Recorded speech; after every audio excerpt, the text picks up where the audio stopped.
Hello, everyone. Welcome to the very first episode of Beyond the Code, a podcast where we step outside the syntax and dive into the ideas, people, and purpose transforming technology today. For our debut episode, we have joined by someone who sits right in the heart of AI revolution in healthcare, Mr. Mohammad Rehan Tahir from Persivia. So, thank you so much, Nia, for joining us today. Thank you, my pleasure. Perfect. From building a ML powered products in tackling 10 gigabyte healthcare data sphere, his team is shaping solutions that don't just automate processes, they also help improve the healthcare of millions. So let's go beyond the algorithm and ride the AI wave together. So first of all, sir, I just wanted a summary of you recently delivered a speech at Persivia headquarters where you were mentioning about riding the AI wave at Persivia. So can you please a little summarize that part? Sure. Thank you very much, Khaja, for this opportunity. So, if one word, there is one word to explain the phenomena of AI in the current times is exponential. And literally, we see exponential growth in adoption of AI, exponential growth in the investments in AI, exponential growth in number of people who are getting trained on AI.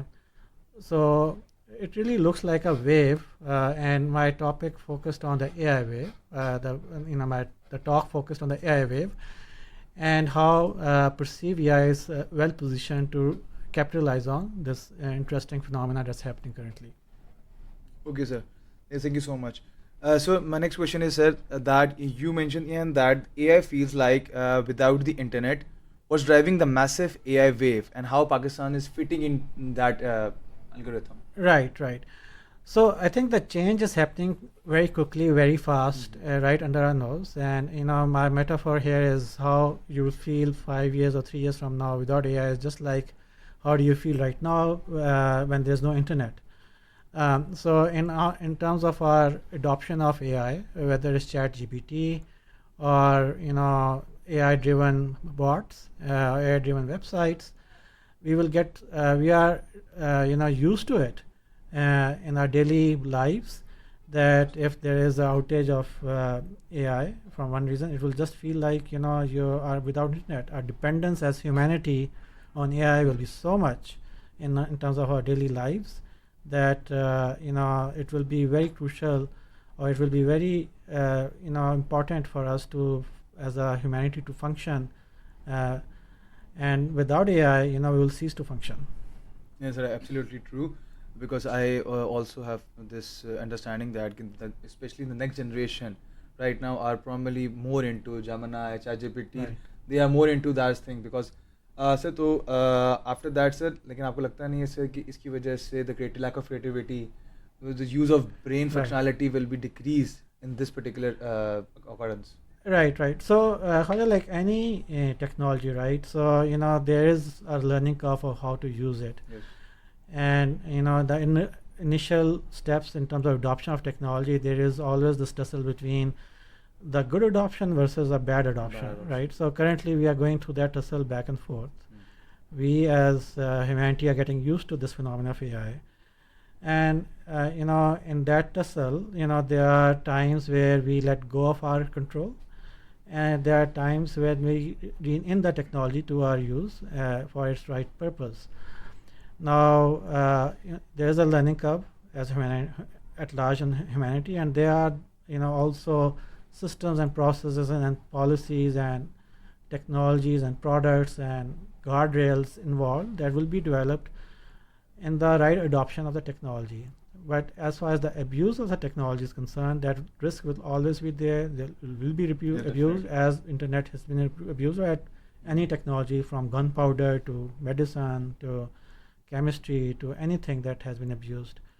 But I think conscious effort requires to be done as parents, as human beings, as students, as practitioners, as engineers, where we have to question ourselves whether our dependence on AI is sort of making us unnecessary in the whole picture, or dependence on AI is too much where the AI is sort of driving us, and we have to regain the control consciously there. And absolutely, sir, definitely. So talking about the unicorns, you mentioned that Pakistan has already founded globally good AI unicorns. So, what do you think define the next unicorn coming out from Pakistan? Is that even a possibility of having a new unicorn? Yeah, so that's a shared dream that we all Pakistanis have, So as engineers, we are passionate about entrepreneurship, Mhm. passionate about innovation, and I'm really very, optimistic about it. I think the change that we'll see in the next unicorn that may come out of Pakistan, inshallah, will be. My predictions are it will be an AI, and I think what we call in education is called agency. So what AI gives you is a lot of agency, where and the founder of that unicorn will have these tools of agency in his or her persona, where and I can say for sure that the next unicorn will not have thousands of employees. It may have hundreds of them. It may even have 20 or 30 employees, because there will be a lot of agency where they will hustle together. They will use the AI for the right purposes and create amazing product. But I think the right skill to have in creating the unicorn out of Pakistan in the engineers or in the founders will be the agency, where they can make things happen by using the right tools at the right place, solving the right problem at the right time. You were saying that the next unicorn will not have 1,000 employees. Right. It can only be 20, 25, or 30 employees, and they can build a very good company out of it. Right. And I firmly believe we have the talent, we have So, do we have the right tools? So the good thing about AI is democratizing the adoption of AI. So Yes. in 5 years ago or 10 years ago, you need to have a PhD from MIT or Stanford to be a practitioner of AI or to be a user of AI in terms of innovating products or creating the engineering team. With the innovation in generative AI, a lot of the smarts are migrating to the cloud, to the platform, and the barrier to entry in terms of creating the products and using those tools has become really lower, and now it's the race to creating the right agentic workflows to solve the right problems, and whoever creates the right solution for the right problem at the right scale at the right time will capitalize upon it. Definitely. So, the right time and right solution is very necessary for the upcoming, next 5 to 10 years. Right. Thank you. Sir, so talking about ML workflows and all, so you have delivered very good products at Persivia. Which one your team pushed the hardest, and what did you learn from the journey? Right. So one interesting thing about Persivia, I've been here for almost 5 months or something, is I ride on the shoulders giants. So Persivia, the founders of Persivia and the first employees of Persivia have created an amazing platform which is built on AI. What was AI? Whatever AI was 10 years ago. So it's not afterthought. So I am sort of continuing on that journey, and and sort of reinvigorating it with new innovations in AI, particularly in generative AI. It's an interesting play because we have amazing sets of customers across the world. We have created, or we intend to create, and to a certain extent, we have created a center of excellence in machine learning in terms of engineering at a certain scale here, in terms of human resources, who can deliver upon great products quickly enough with good reliability and good quality. And in the short period of 4 or 5 months, we have taken almost 5 to 6 products into production in front of the customers. That is very mind-boggling because the team is very young. It's not a large team, and these are great AI products that are in front of the customers. They are using it, and to your question, which one was the most challenging one? So I would say every product was challenging from one point to another. We are really expanding the the frontier of technology here. So we are using cutting edge research in voice AI, cutting edge research in LLMs, and machine learning, traditional machine learning, and more importantly, the race is to deliver the products. Not a science experiment anymore. Yes. It's not a lab experiment. Yes. It's not an interesting problem to solve, but it's actually a particular use case in mind. Solve that use case with a product which is consumed by a real customer or thousands of customers that makes a real impact on millions of lives. Honestly speaking, this is beyond impressive that the quality of products you have to deliver, and I guess you must be very proud of your team. Yeah, definitely. Like I said, I'm riding on the shoulders giants here. So a huge, large technical depth here of pedigree of engineering, a great engineering that has been there for almost 10 years, and great not only engineering, but I think great clinical expertise as well, because engineering by itself is just a tool. You need to find the problem that you're trying to solve, and here at Persivia we have enough expertise in a particular problem domain, which is healthcare. We understand the problem domain. We are sort of marrying the engineering with the problem domain, and strategically solving the right problems in the right technology, in the right use case, the right product. So it's not for science or engineering for engineering science, but actually solving a real solution for a customer that customer is willing to pay for. Definitely, sir. When you mentioned DataSphere, you highlighted that the 10 gigabyte healthcare data explosion. Why is such a powerful opportunity for Semantic AI and autonomous agents? Yeah, so that's a great question. So first of all, the whole big data wave has been going on for almost 2 decades or 2.5 decades, 25 years. So what's been happening in the healthcare industry is we are creating a lot of data, and that has been happening for almost 25 years. And that data is lying around. We have created dashboards, we have created databases, we are querying that data. Yes. But what is happening with generative AI, we are creating agents, and these are autonomous agents, and we can scale the agents, and we can program the agents, and that unlocks huge potential here, where we can really, and these are intelligent agents. They can reason about the data much intelligently than any human can, or hundreds of human beings can, or PhDs can. So we are creating autonomous agents which can actually make sense of the data, make reason about our data, can create interesting correlations, causations, predictions. And that's what I'm suggesting here, that there is almost 10 exabytes of data lying around in healthcare, particularly in the US healthcare, where the Persivia has been delivering products. And we are using that data lake, or that data entire big data, and we are creating autonomous agents that's making sense of that data and creating interesting products and use cases around it. Definitely, sir. Definitely. So talking about Persivia aims to build semantic and agentic drivers for global healthcare. So in simple terminology, what would be the change for patients and especially for the practitioners? Right. So it's changing the healthcare industry in a big time. So for practitioners, which are primarily doctors and nurses, great positive change is a lot of the burnout will be taken away from them. So one of the huge burdens of healthcare providers is burnout, which is administrative burnout, documentation, doing a lot of clerical work.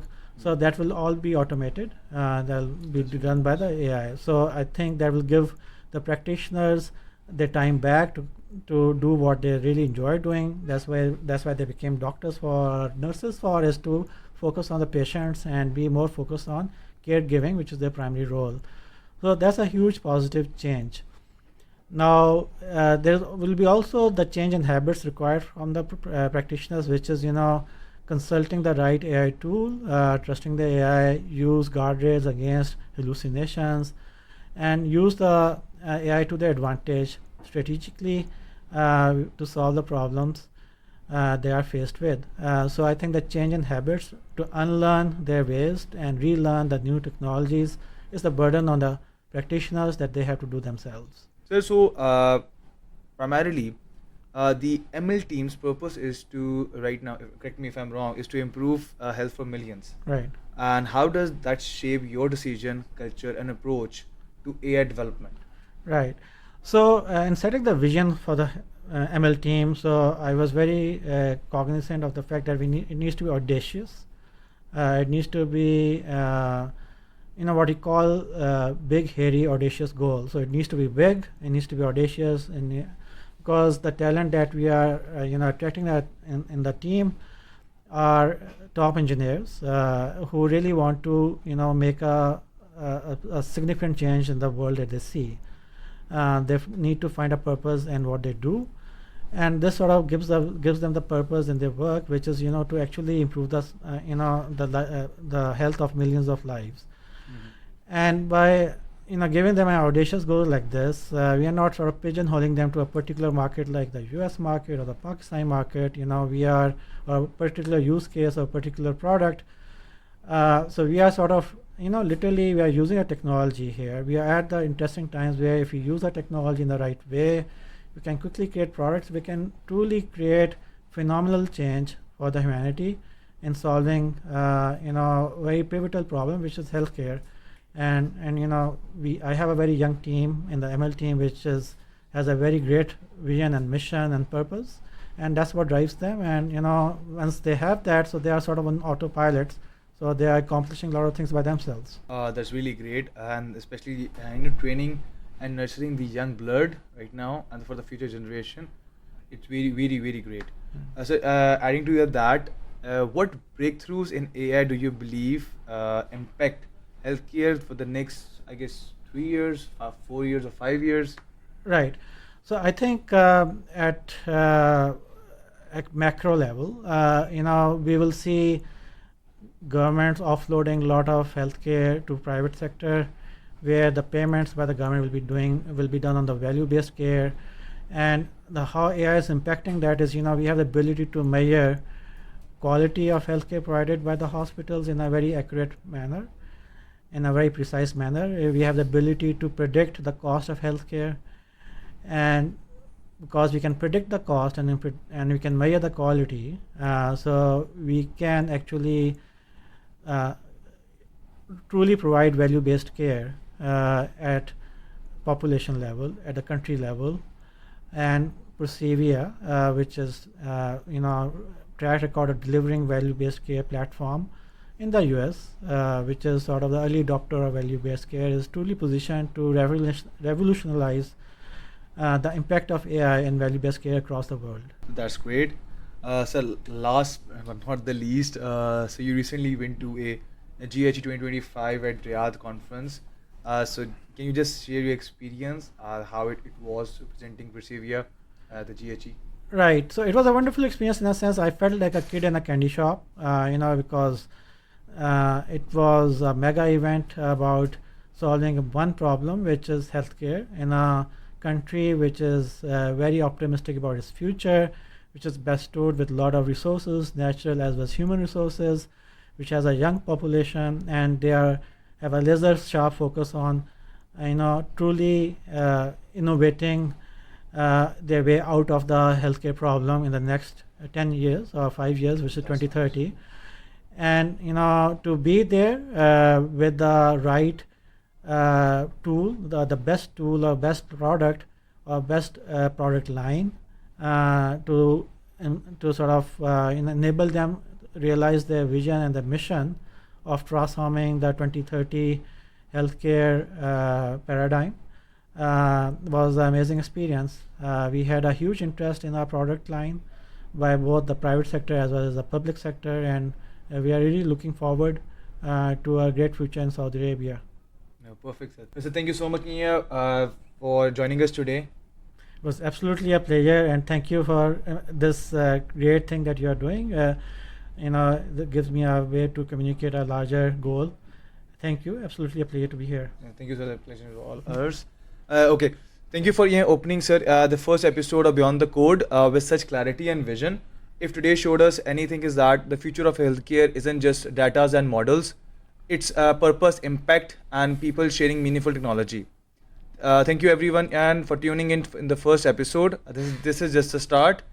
Stay with us. We continue to explore the ideas and take the tech beyond the code.